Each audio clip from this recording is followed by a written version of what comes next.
Okay, so welcome. We're going to start. The topic of today is managing Apache Tomcat TomEE instances with tFactory. So for those who don't know me, my name is Cesar Hernandez. I am a software engineer working for TomEE Tribe. I am a Java champion, and the last year, the project that I am presenting you, it was awarded with the Ducke Choice Awards in Latin America. And you can follow me on all these social media channels.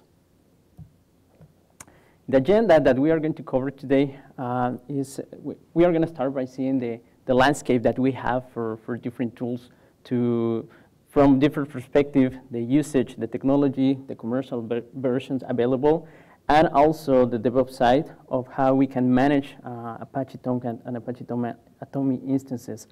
And then we're going to see what we can do with tFactory, some common use cases and scenarios, the features, and the general architecture, along with a short demo. We have a short time, so we need to make sure we can cover everything.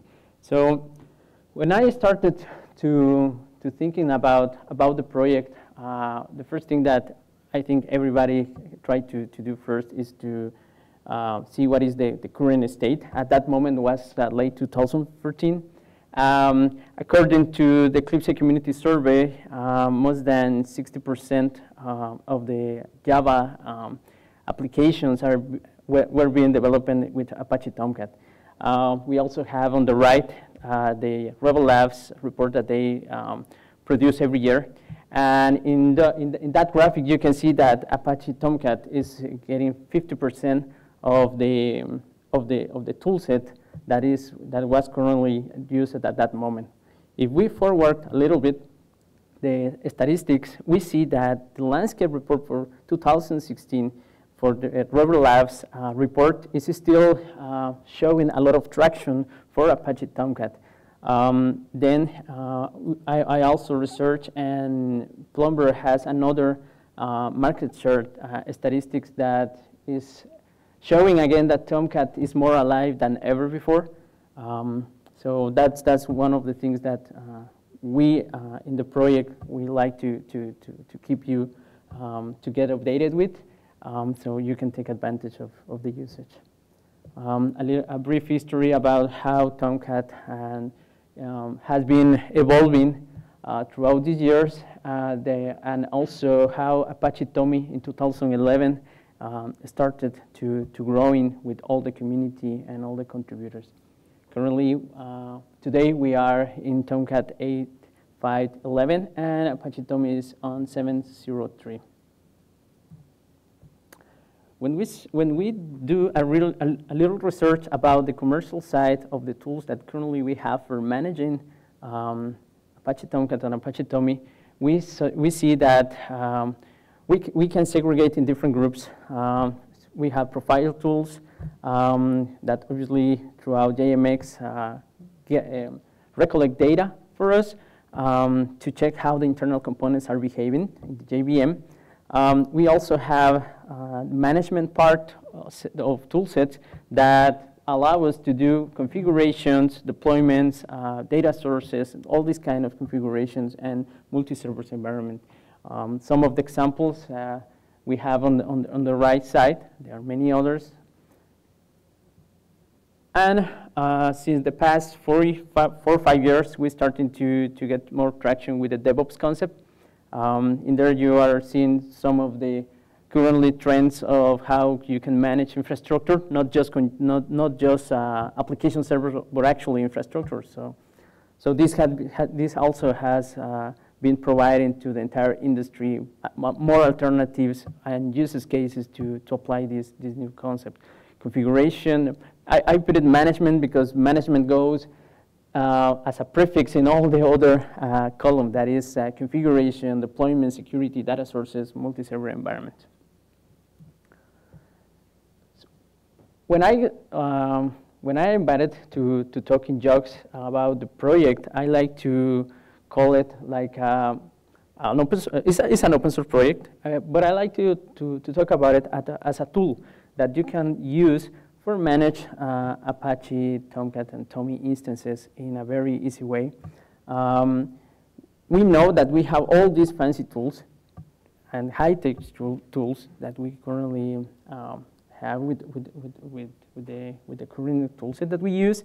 But the people ask me what are the common use cases and scenarios that people face in day-to-day at work to use tFactory. So if you read one of each of these questions, all the other tools can bring kind of the answer for that. But there are so many organizations that currently, and mostly in Latin America, are not so eager to adopt new technologies so fast, like the containers. And I think that there is a global feeling also, but we need to be aware of the region when we also are trying to implement new technologies and methodologies.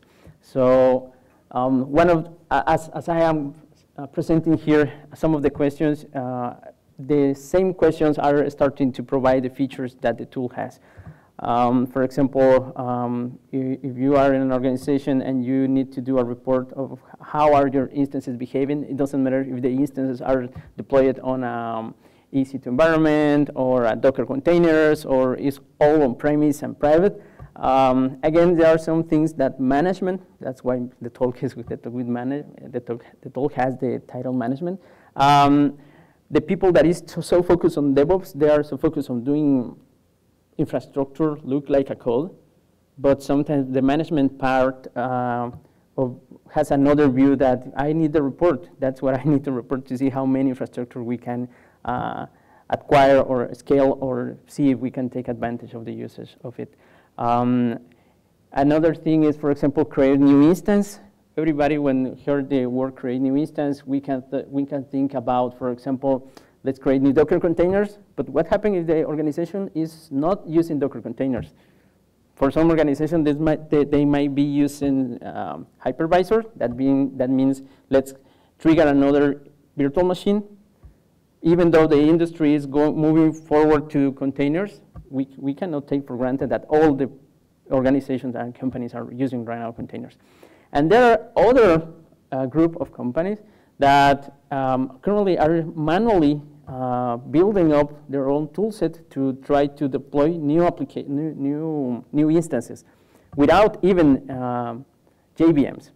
So if they are not using JVMs, they are not using hypervisor, they are not using Docker containers, that slide of the cake is when tFactory can be a very useful tool to use. Create instances with custom settings based on templates, the reports that I mentioned, and how we can manage this in a distributed manner. How the features that self-describe the previous question are the current features that the software has. How to remove new servers. I'm going to show in the next slide a general architecture diagram that describes this concept of tFactory agents, but just by the name, I think you have the idea how these things work. How to register and register instances that have been already created before. How we can create new instances on those remote services. How we can manage the catalog of the instance that we want to deploy or maintain. And this allows us to have configuration tracking of what is happening. And at this moment, we can update server XML, but obviously all the other configuration files that Apache Tomcat and Apache TomEE has are on the roadmap for everybody to contribute. And the graphic user interface, well, we added the internationalization as one of the first features when we started the project back in 2014.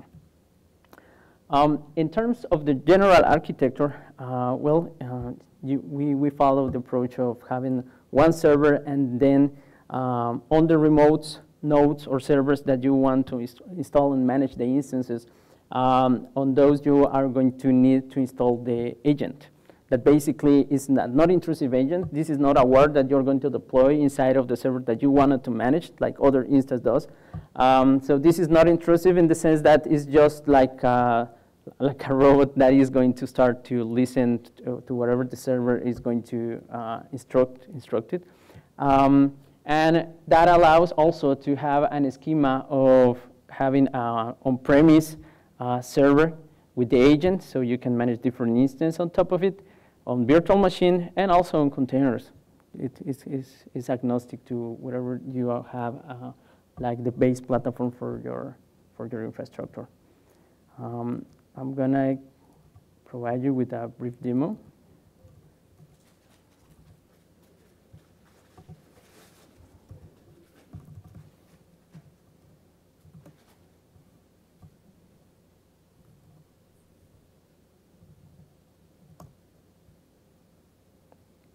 So this is the 2 pages that we have at the moment. The first one is to add or register new servers. Remember that we have first to register each server that has already deployed the agent.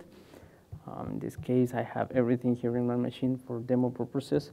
So I have also the agent running here. The agent is a basic JAX-RS endpoint, so it's nothing that you already know, nothing different. After you register the server, well, you can see information about it, the version of the agent that is running on the remote servers, and you can get the status of the agent. If the machine goes down, well, obviously the agent is going to be also down. From there, you can, in this case, create instance. That is one of the features that we mentioned. And as any other graphic user interface, well, you select first the server in which you want to create a new instance, the type of instance that my current catalog has. For example, let's create a new Tomcat 7. Then we can select the version or the template that we want to apply, and then the JDK version that we want to use for that deployment. I'm gonna put to my new instance, new TT7. Then you can select basic configurations. If you're using Java 8, well, the perm space is not going to be too much useful. But another cool feature that we have here is that the agent on the remote server is able to scan, provide you the available ports that you provide. You provide the range and the configuration of the server. And the agent gives you the available ports that are on the remote servers. When I was doing consultancy a few years ago, I found that these are some of the cool questions to ask to people in operations, because they say, we have an Excel, we have a spreadsheet, and we share there what are the available ports, but actually keep tracking of that is not scalable. So here we are taking advantage of actually the tFactory agent taking that job for us. And then we have a summary of the instance that we are going to create. And as you can see, we have the basic information, some filtering by naming of the local host name of the name of the remote server. I'm going to create another one just to check the auto discover port feature. In this case, I'm going to create a new Tomcat 8, new TT8 instance. Okay, the defaults. And as you can see, the ports were auto-assigned. This basically went to the agent. The agent checked what was the range of port that I was available to choose from, which port was available, and then it took the matrix of the other ports. One useful thing that I have had on some talks when I do this demo is that at this moment the instances are not running. So that is also very useful, because if the instances are not running, how you can keep track of the visibility of the ports. At the moment, we cannot start the instance from here. We need to go to to the location of the remote server and start the instances, but that is something that the current architecture can support as many people start to contribute to a project. For existing running instances, we have the concept of registered existing concept. So for that, I have here Tomcat 9.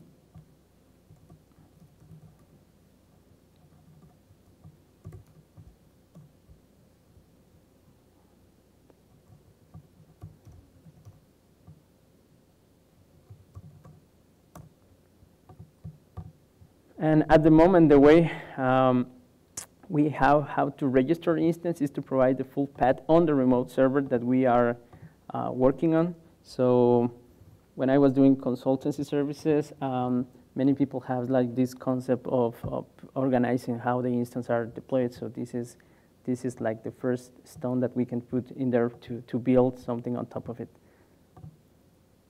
Again, because the instance, the port instance of the ports that the current instance is using are between the range that the one we have. It will show us a green light if the agent detects that, okay, you can add that instance because it's from another server that doesn't interface with the other ports that are currently running. The configuration at the moment that we have is the refresh interval for the monitoring, the agent monitoring, the port range that I was talking about. Also, the available JDK versions that you can install along with the templates that you have, and the path where those instances are going to be created remotely. So let's start one instance to test. I'm going to start this new TT8. This should be created here.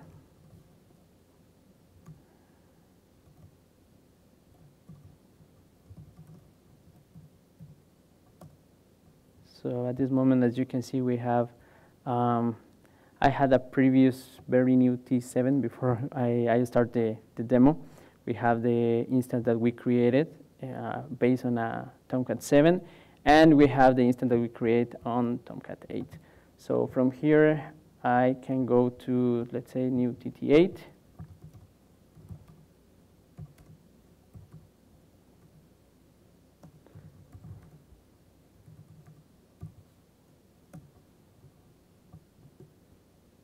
Okay.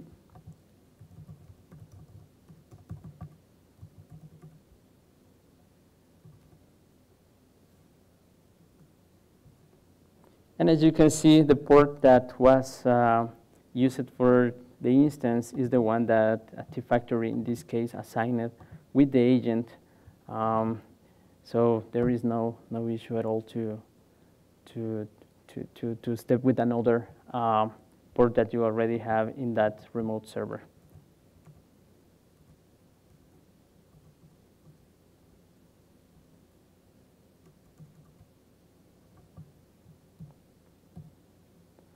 The roadmap that we have for the project, currently this is stored in memory. So obviously we need to improve the persistent layer, authentication and authorization. The logs improvements are also that we found that is something that the project needs. Adjust more parameters of the instance that we are creating.